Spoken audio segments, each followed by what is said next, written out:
Hi, welcome to PrimeTime Pickleball. My name is Jordan Briones, and in today's video, we're going to talk about the 5 most common return mistakes. Before we get into that, please subscribe to this channel if you're not yet subscribed and hit that bell icon so that you can be notified every time we release a new video. Also, give this video a like if you enjoy it. Thanks so much. Let's jump right in.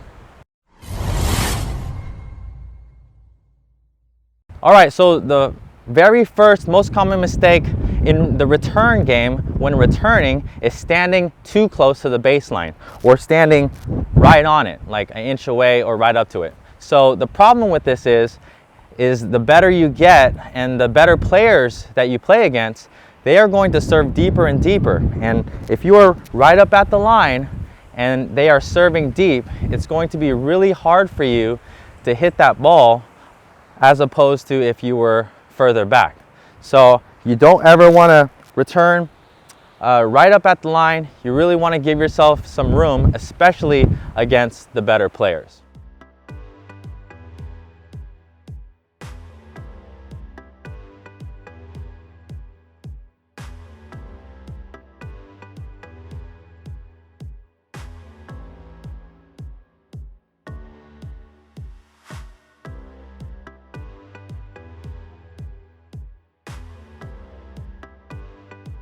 Okay, so the second most common mistake I see when people are returning is that they are not hitting through the ball with their momentum moving forward. Now this is really important because as a returner, our goal is to meet our partner at the net.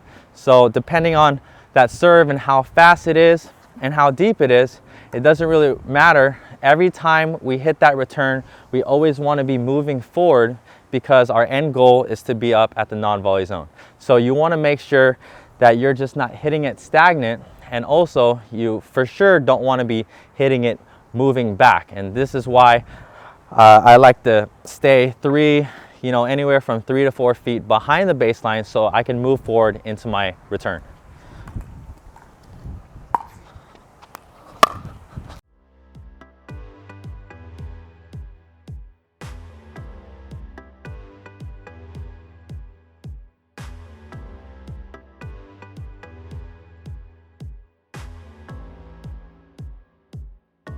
All right, so the third most common mistake is not picking a target, a return target, before you hit the return. Now, a lot of players will just see the serve and then they'll hit it wherever they'll hit it at that point in time. Now, as you're a beginner and as you start off playing pickleball, it's okay, you just want to get that ball in play, but as you become an intermediate player and also in higher levels, you really want to make sure and make that decision where you want to hit that return before you strike that ball. Okay, this is going to put a lot of pressure on your opponents, and also it's going to be really strategic for you as you decide beforehand where to locate your target on your return. Okay, so this one I'm going to return down the line here.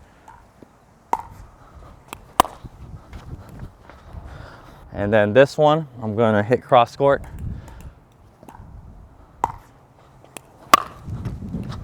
All right, so let's hop into the fourth most common mistake when returning, and that is running around your backhand way too far. So I'm going to show an example of this right now.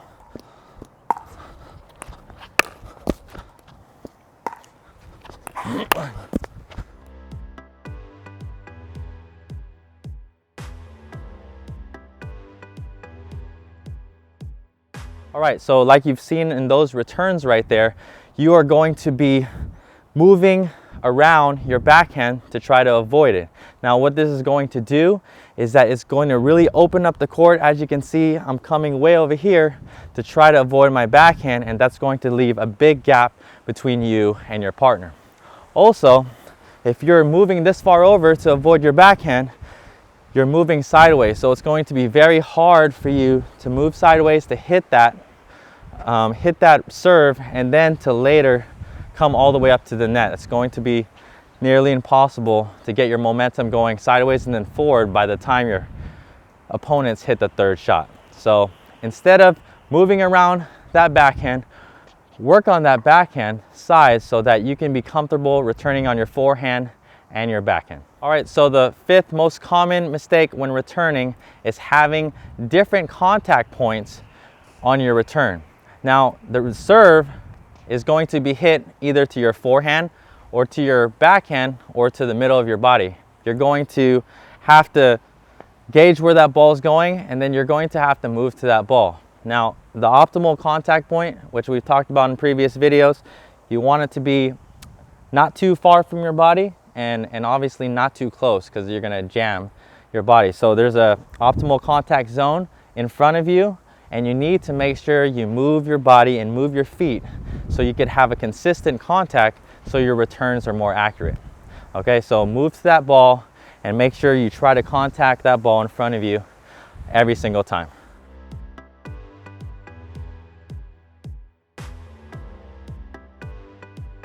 All right, so those are the 5 most common mistakes when returning. Go out there and work on them, and it's definitely going to develop and make your game better. All right, thanks for watching us in this video, and we'll see you in the next one. If you enjoyed this video, please give it a like. Thanks so much for watching. For more free video lessons, please visit PrimetimePickleball.com.